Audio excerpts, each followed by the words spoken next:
कार्तिक मास की शुक्ल पक्ष की एकादशी को देव उठनी एकादशी कहा जाता है। इसे देव उत्थान एकादशी, देव उठनी ग्यारस, प्रबोधिनी एकादशी आदि नामों से भी जाना जाता है। एक राजा के राज्य में सभी लोग एकादशी का व्रत रखते थे। प्रजा तथा नौकर चाकरों से लेकर पशुओं तक को एकादशी के दिन अन्न नहीं दिया जाता था।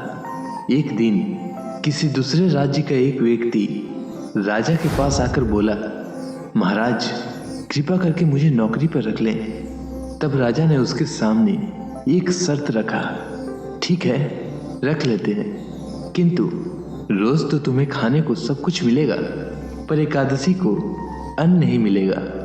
उस व्यक्ति ने उस समय हाँ कर दी, पर एकादशी के दिन जब उसे फलाहार का सामान दिया गया तो वह राजा के सामने जाकर गिड़गिड़ाने लगा, महाराज इससे मेरा पेट नहीं भरेगा, मैं भूखा ही मर जाऊंगा, मुझे अन्न दे दो। राजा ने उसे शर्त की बात याद दिलाई, पर वह अन्न छोड़ने को राजी नहीं हुआ। तब राजा ने उसे आटा, दाल, चावल आदि दिए। वह नित्य की तरह नदी पर पहुंचा और स्नान कर भोजन पकाने लगा। जब भोजन बन गया तो वह भगवान को बुलाने लगा, आओ भगवान भोजन तैयार है। उसके बुलाने पर पीतांबर धारण किए भगवान चतुर्भुज रूप में आ पहुंचे तथा प्रेम से उसके साथ भोजन करने लगे। भोजन आदि करके भगवान अंतर ध्यान हो गए तथा वह अपने काम पर चला गया।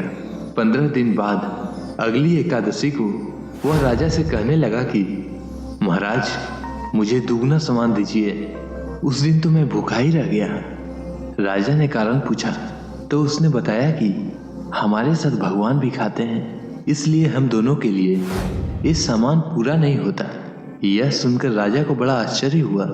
वह बोला, मैं नहीं मान सकता कि भगवान तुम्हारे साथ खाते हैं। मैं तो इतना व्रत रखता हूँ, पूजा करता हूँ, पर भगवान ने मुझे कभी दर्शन नहीं दिए। राजा की बात सुनकर वह बोला, महाराज यदि विश्वास न हो तो साथ चलकर देख लें। राजा एक पेड़ के पीछे छिपकर बैठ गया। उस व्यक्ति ने भोजन बनाया तथा भगवान को शाम तक पुकारता रहा, परंतु भगवान नहीं आए। अंत में उसने कहा, हे भगवान यदि आप नहीं आए तो मैं नदी में कूदकर प्राण त्याग दूंगा।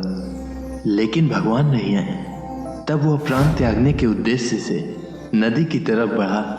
प्राण त्यागने का उसका दृढ़ संकल्प देखकर भगवान ने प्रकट होकर उसे रोक लिया और साथ बैठकर भोजन करने लगे। खा पीकर वे उसे अपने विमान में बैठाकर अपने धाम ले गए।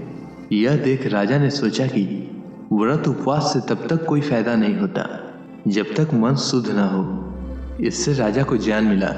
वह भी मन से व्रत उपवास करने लगा और अंत में स्वर्ग को प्राप्त हुआ।